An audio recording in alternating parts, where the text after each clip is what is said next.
చంద్రబాబు నాయుడు తన 45 సంవత్సరాల సుదీర్ఘ రాజకీయ జీవితంలో ఏనాడు కూడా ఇచ్చిన మాట మీద నిలబడని వ్యక్తి చంద్రబాబు నాయుడు గారు. ఈరోజు ఈ వీడియోలో మీకు ఒక ఉదాహరణను కూడా చూపిస్తాను. ముందుగా ఇక్కడ ఒక వీడియో ప్లే అవుతుంది, దీన్ని మొత్తం చూడండి. నేను ఈరోజు వచ్చింది మీ భవిష్యత్తుకు గ్యారంటీ ఇవ్వడానికి వచ్చా, భరోసా ఇవ్వడానికి వచ్చా, సెక్యూరిటీ ఇవ్వడానికి వచ్చా. అదే సమయంలో మీరేమి నష్టపోయారో చెప్పడానికి వచ్చా. మళ్ళీ ఇలాంటి దుర్మార్గులు వస్తే ఏం జరుగుతుందో మీకు చెప్పడానికి, మిమ్మల్ని హెచ్చరించడానికి వచ్చా. అందుకే ఒక్క కరెంటు విషయంలో మీరు చూస్తే రేపు రాబోయే రోజుల్లో తెలుగుదేశం పార్టీ వచ్చిన వెంటనే కరెంటు ఛార్జీలు పెంచనని చెప్పి మీ అందరికీ హామీ ఇస్తున్నా. ఈ వీడియోలో చంద్రబాబు నాయుడు గారు నేను అధికారంలోకి వస్తే విద్యుత్ ఛార్జీలను పెంచను, అయితే వీలైతే ఇంకా తగ్గించే ప్రయత్నం చేస్తా అని చెప్పేసి ఎలక్షన్లకి ముందు ప్రజలకి మాట ఇవ్వడం జరిగింది.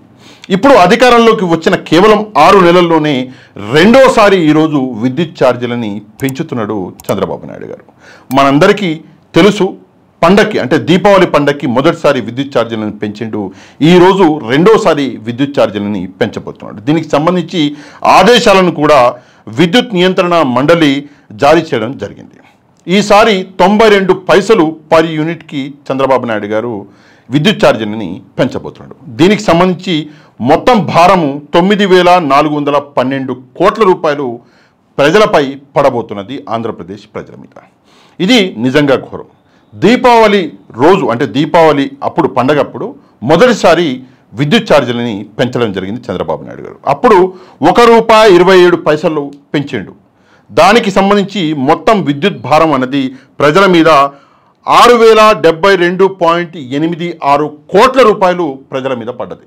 ఇప్పుడు మనం చూసుకుంటే 9,412 కోట్ల రూపాయలు విద్యుత్ భారం అన్నది ప్రజల మీద పడబోతున్నది. మొత్తంగా 15,485.36 కోట్ల రూపాయలు విద్యుత్ భారం ప్రజల మీద పడబోతున్నది. కేవలం 6 నెలల్లోనే చంద్రబాబు నాయుడు గారు చేసిన నిర్వాహకం ఇది. దీన్ని మనం కొంచెం అర్థం చేసుకోవాలి అంటే కొంచెం డీటెయిల్లోకి వెళ్ళాలి.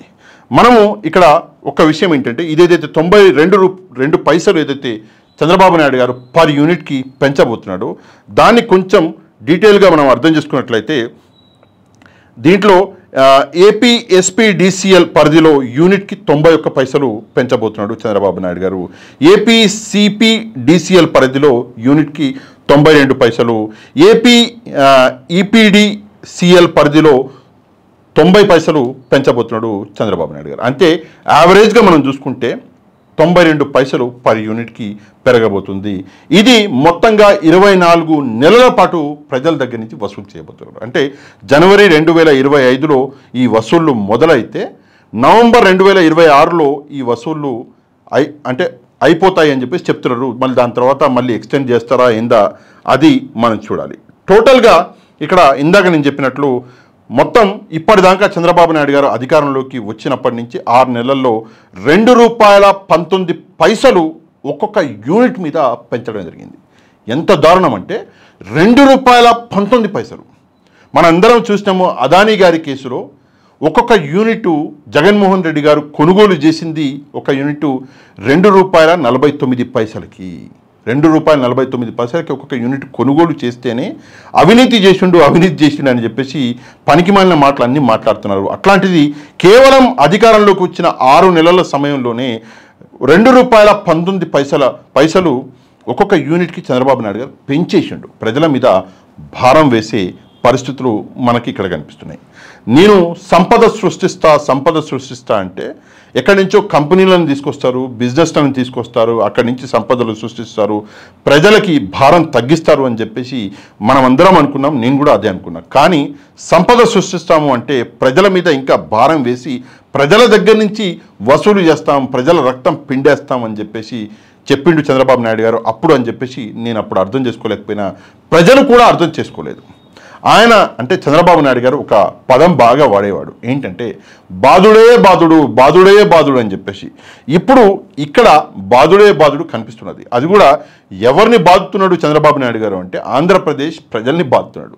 అంటే ఆయనకి ఓటు వేసి గెలిపించి ముఖ్యమంత్రి స్థానంలో కూర్చోబెట్టిన ప్రజల్ని ఈరోజు బాధుడే బాధుడు చేస్తున్నాడు చంద్రబాబు నాయుడు గారు. ఎంత టాలెంట్ లేకపోతే అధికారంలోకి వచ్చిన కేవలం 6 నెలలు కూడా ఇంకా అవ్వలేదు, 6 నెలల్లోనే ₹2.19 ఒక్కొక్క యూనిట్కి ఛార్జీలు పెంచి కేవలం అధికారంలోకి వచ్చిన 6 నెలల్లోనే ప్రజల మీద 15,485.36 కోట్ల రూపాయల విద్యుత్ భారాన్ని పెట్టబోతున్నాడు చంద్రబాబు నాయుడు గారు. అంటే ఇది ఎట్లా సాధ్యము అంటే కేవలం 45 సంవత్సరాల ఎక్స్పీరియన్స్ ఏదో అనుభవం ఏదైతే ఉందో, ఎట్లా ప్రజల్ని బాధాలి అని చెప్పేసి ఖచ్చితంగా తెలిసిన వ్యక్తి చంద్రబాబు నాయుడు గారు కాబట్టి ఆయనకు ఆ ఎక్స్పీరియన్స్ ఉంది. మెల్లగా బాధుడు ఇప్పుడే మొదలుపెట్టిండు. కానీ ఇక్కడ ప్రజల్ని కూడా అంటే ఇంక్లూడింగ్ మీ నేను కూడా ఒక విషయం అర్థం చేసుకోవాల్సింది ఏంటంటే, ప్రజలు కూడా అర్థం చేసుకోవాల్సిన విషయం ఏంటంటే, చంద్రబాబు నాయుడు గారు ఏదైతే మాట ఇచ్చిండో ఎలక్షన్లకి ముందు, ప్రతి మాట ఏ మాట అయినా సరే ప్రతి మాట కూడా మాట మీద ఆయన నిలబడాడు, ప్రజల్ని మోసం చేస్తాడు ఖచ్చితంగా అని చెప్పేసి మనందరం అర్థం చేసుకోవాలి. ఎట్లా అంటే మనందరికీ తెలుసు, వాలంటరీ వ్యవస్థ మీద ఒక మాట ఇచ్చిండు, మాట తప్పిండు.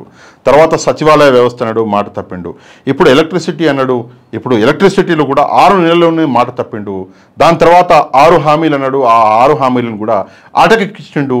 ప్రస్తుతం ప్రజల జేబుల్లోకి ₹1 అంటే ₹1 కూడా రాని పరిస్థితి. అదే జగన్మోహన్ రెడ్డి గారు ఉంటే ఈ 6 నెలల సమయంలో, అంతకుముందు 3 నెలల సమయంలో అంటే ఎలక్షన్ కోడ్ ఉండే కదా, అప్పుడు ఆయన ఇవ్వలేకపోయాడు జగన్మోహన్ రెడ్డి.